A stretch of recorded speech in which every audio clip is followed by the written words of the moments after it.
अलिकति डिटेलमा जानुपर्ने हुन्छ जुन चाहिँ अब प्राइभेट पर्सनल कुराहरू चाहिँ यसरी अब हामीले अब च्यानल मार्फत गर्न मिल्दैन त्यो कारणले गर्दाखेरि प्राइभेट सेसन हामी गर्न सक्छौँ हैन यहाँले जसरी इमेल पठाउनु भएको थियो त्यसरी नै इमेलमा चाहिँ करेस्पोन्ड गर्नुभयो भनेदेखि चाहिँ हामीले के हुन सक्ने उपायहरू अरू पनि के छन् या के गर्न सकिन्छ भनेर त्यो कुराहरू चाहिँ हामीले एड्रेस गर्न सक्छौँ। हजुर अनि बाबुको चाहिँ कलर्सहरूको केही छ? कलर्स उहाँलाई चाहिँ ब्ल्याक अभोइड गर्ने हो। ब्ल्याक चाहिँ 2 को एन्टी नम्बर पर्छ कि स्याटर्न अघि भने पानीमा फ्लाम जङ्क लाग्छ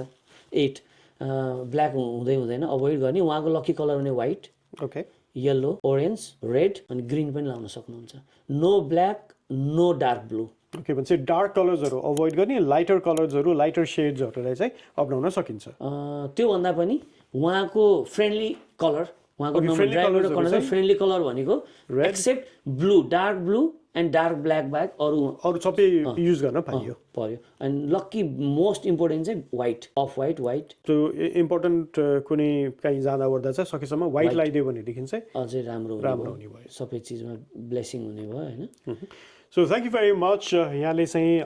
न्यू साउथ वेल्स अस्ट्रेलियाबाट चाहिँ आफ्नो फ्यामिलीको नै चाहिँ इन्फर्मेसन जुन पठाउनु भएको थियो हामीले चाहिँ यो न्युमरोलोजी अनुसारले चाहिँ चार्टमा हालेर हेऱ्यौँ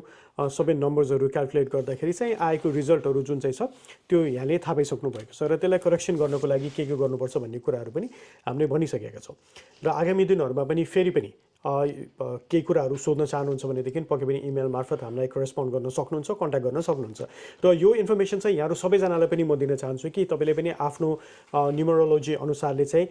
के कस्तो छ त मेरो नम्बर्सहरू हैन मेरो चाहिँ अब भाग्याङ्क के हो त्यसपछि मेरो जुन चाहिँ कन्डक्टर नम्बर के हो हैन त्यसै गरिकन चाहिँ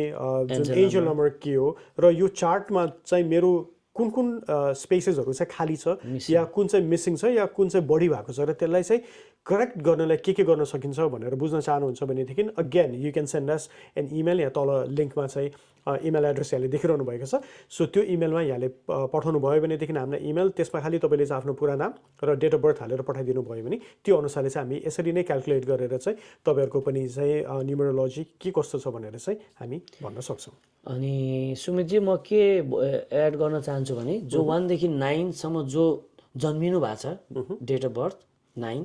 1 to 9 उहाँहरूलाई चाहिँ 1 to 9 मा जन्मिनेहरूलाई चाहिँ के गर्दा बेटर हुन्छ